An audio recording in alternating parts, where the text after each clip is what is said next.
मध्य प्रदेश में विधानसभा चुनाव के बाद एक वर्ष इस सरकार का हो रहा है। ऐसे में सरकार के स्तर पर हमने दो प्रकार के अलग अलग अभियान और पर्व दो तरह से मनाने का प्रयास किया गया। एक हमारी जन कल्याणकारी योजनाओं को नीचे तक पहुंचाने के लिए, जनहितैषी हितग्राहियों के लिए नगरीय स्तर पर सभी वार्डों में, पंचायत स्तर पर गांव-गांव के अंदर तक हमारी 56 प्रकार की जनहितैषी योजनाओं को लेकर के हमारे वार्ड के अंदर पार्षद, वार्ड के अंदर के अधिकारी, कर्मचारी, नगरीय स्तर पर नगर निगम आयुक्तों को हमने इसका नोडल ऑफिसर बनाया है, जो 11 दिसंबर से लगा करके 26 जनवरी तक लगातार 40 दिन तक हमारे विभिन्न प्रकार की जनहितैषी योजनाओं को लेकर के जनता के बीच जाकर के जो हितग्राही पात्र पाए जाएंगे उन सबको वह सारी योजनाओं का लाभ दिलाने के लिए अभियान चलाने का निर्णय किया है।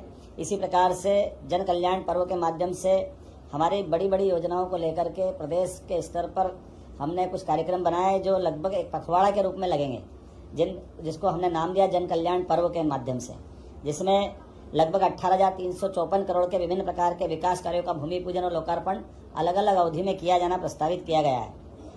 और इसको 5 साल के अंदर 7 लाख करोड़ के हमारे अपने निवेश को, हमारे बजट को ले जा करके सभी प्रकार की पुरानी योजना है जो जनहितैषी योजना है उस सारी योजना को चालू रखते हुए हमारा जीडीपी बढ़ाने का निर्णय किया है। इसके लिए हमने चरणबद्ध रूप से काम भी चालू किया है। खास करके संभाग केंद्र की रीजनल इंडस्ट्री कॉन्क्लेव हमने जो करना प्रबंध शुरू किया था, तो 6 हमारी रीजनल कॉन्क्लेव हुई है, जिसके माध्यम से हमारा लगभग 2.25 लाख करोड़ के निवेश के प्रस्ताव अभी तक हमारे पास प्राप्त हुए हैं। और इस किसानों की आय बढ़ाने के लिए फसल उत्पादन के साथ साथ दूध उत्पादन में भी उनकी अपनी आय बढ़े, इस दिशा में हम काम कर रहे हैं। कुछ स्थायी प्रकृति के काम भी बहुत सारे चालू किए हैं। साथ ही साथ चिकित्सा क्षेत्र में भी हमने काम किया है। यद्यपि कुछ आंकड़े आपको जरूर बताना चाहूँगा। 2004-05 तक जब हमारी सरकार माननीय उमा जी के नेतृत्व में बनी, बाद में बाबूलाल जी गौर के नेतृत्व में बनी, बाद में शिवराज सिंह जी के नेतृत्व में बनी, तो हमारे 2005-04 के पहले हमारे पास कुल 5 मेडिकल कॉलेज थे। और 5 मेडिकल कॉलेज की तुलना में हमारे पास 2023-24 तक आज की स्थिति में हमने, मेरे आने के बाद 3 मेडिकल कॉलेज चालू हुए हैं, उसके पहले के और बाद के मिलाकर के आज 30 मेडिकल कॉलेज हमारे अपने मध्य प्रदेश में हुए हैं। लेकिन ये 1 साल के अंदर हमारे 14 मेडिकल कॉलेज पीपीपी पे और 8 हमारे निर्माणाधीन है। अर्थात अब 1.25 से 1.5 साल के अंदर लगभग हम 50 मेडिकल कॉलेज अपने राज्य में लाएंगे।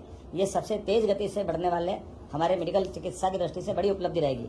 इसी प्रकार से 5 आयुर्वेदिक मेडिकल कॉलेज इसी साल हमने खोलने का निर्णय किया है।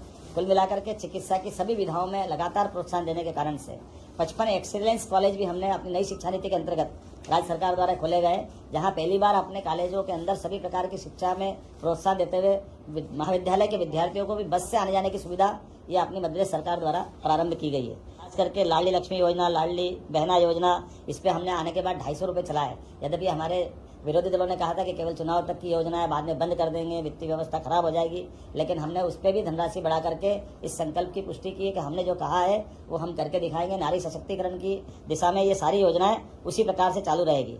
मुझे इस बात, किसानों के लिए सीधे सीधे साइबर तहसील की व्यवस्था देश में पहली बार लागू की है। अगर कोई किसी की आमतौर पर कोई रजिस्ट्री करा लेता है, विक्रय पत्र का पंजीयन कराता है, तो फिर पटवारी गिरदावर के पास नामांतरण के लिए उसको जाना पड़ता है। हमने प्रबंधन ये किया है कि जो भी कोई अपनी संपत्ति का हस्तांतरण करेगा, ऑटोमेटिक साइबर तहसील के माध्यम से उसका नाम चढ़ जाएगा। ये पहले देश में पहला प्रयोग है जिस आधार पर हमने सभी की सहूलियत देते हुए इस सिस्टम को बनाया। इसके भी 3 चरण है। पहले एक बड़ा नंबर अकेला उसका हो रहा था, बाद में 1/2 वालों को भी ले रहे हैं, अब 1/3 अर्थात 1 नंबर के 3 हिस्से हो गए, तो तीनों का भी पंजीयन हमारे साथ हो ही जाएगा। मध्य प्रदेश में विधानसभा चुनाव के बाद 1 वर्ष सरकार का हो रहा है। ऐसे में सरकार के स्तर पर 2 प्रकार के अभियान और पर्व मनाने का प्रयास किया है।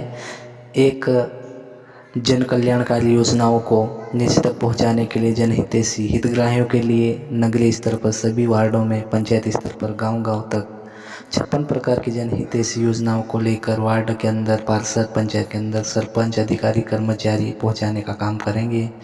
ये 11 दिसंबर से लगातार 26 जनवरी तक 40 दिन तक विभिन्न प्रकार की योजनाओं को लेकर घर घर जाकर जो हितग्राही पात्र पाए जाएंगे उनको सभी योजनाओं का लाभ दिलाने के लिए अभियान चलाया जाएगा। पुरानी सारी योजनाओं को चालू रखते हुए जीडीपी बढ़ाने का निर्णय किया गया है। किसानों की आय बढ़ाने के लिए फसल उत्पादन के साथ साथ दूध उत्पादन पर भी आय बढ़ाई जाएगी और चिकित्सा के क्षेत्र में भी लाडली बहना योजना की राशि बढ़ेगी और कभी भी ये योजना बंद नहीं होगी। किसानों के लिए साइबर तहसील देश में पहली बार लागू की है। इसमें किसानों को पटवारी के पास जाने की कोई ज़रूरत नहीं है, वह ऑनलाइन ही रजिस्ट्री करवा सकता है। ऑटोमेटिक साइबर तहसील के माध्यम से उसका नाम चढ़ जाएगा। इसी तरह से सरकारी योजनाओं से संबंधित वीडियो देखने के लिए हमारे इस चैनल को सब्सक्राइब करें, वीडियो को लाइक करें, शेयर करें। धन्यवाद।